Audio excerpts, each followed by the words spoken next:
Facebook নতুন একটি update নিয়ে আসলো, আপনি শিডিউল করে পোস্ট করতে পারবেন। ঠিক আছে, তো শিডিউলটা কিভাবে করবেন জাস্ট আমরা এখান থেকে দেখে নেব। তো যেখান থেকে আমরা সবসময় ছবি পোস্ট করি বা ভিডিও পোস্ট করি, তো জাস্ট আপনি এখন গ্যালারিতে চলে যাবেন, ডাইরেক্ট ফটো বা ভিডিও। ওকে, জাস্ট এই ছবিটাকে আপনি পোস্ট করবেন। তো জাস্ট এটাকে নিয়ে নেবেন, লেখার পর নেক্সট, উপরে ডান পাশে নেক্সট ট্যাপ করবেন। তো নিচে দেখতে পাচ্ছেন এখানে কিন্তু তিনটা অপশন। এটা হচ্ছে বিভিন্ন গ্রুপে আপনি শেয়ার করতে পারবেন একসাথে, এবং এটা উপরে অবশ্যই আমাদের পোস্ট পাবলিক হইতে হবে, নাহলে তো পাবলিক দেখবেন আর। ঠিক আছে, তো তারপর নিচেরটা, ঠিক আছে, এখন উপরে যে অবস্থা সেই অবস্থায় পোস্ট হয়ে যাবে। এবং যদি আপনি শিডিউল করেন, নিচেরটা ইয়েস চিহ্ন দেবেন।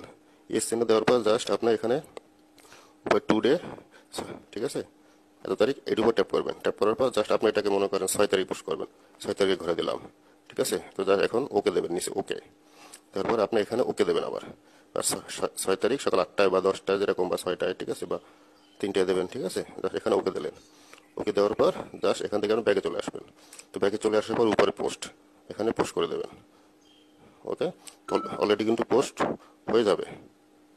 তো বন্ধুরা, অলরেডি পোস্ট হয়ে গেছে কিন্তু এখনো পাবলিক হয় নাই। ঠিক আছে, তো আপনি যদি চান না এটাকে আপনি পোস্ট করবেন না, আপনি এটাকে ডিলিট করবেন, তখন ওই ডেটের আগে আপনি ডিলিট করতে পারবেন। তো কিভাবে করবেন, তো এখানে দেখেন ম্যানেজ পোস্ট, এখানে ট্যাপ করবেন।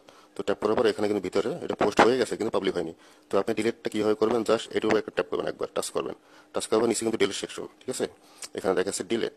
তো আপনি এখন কি করবেন, এই যে ডিলিটটা দেখতে পাচ্ছেন,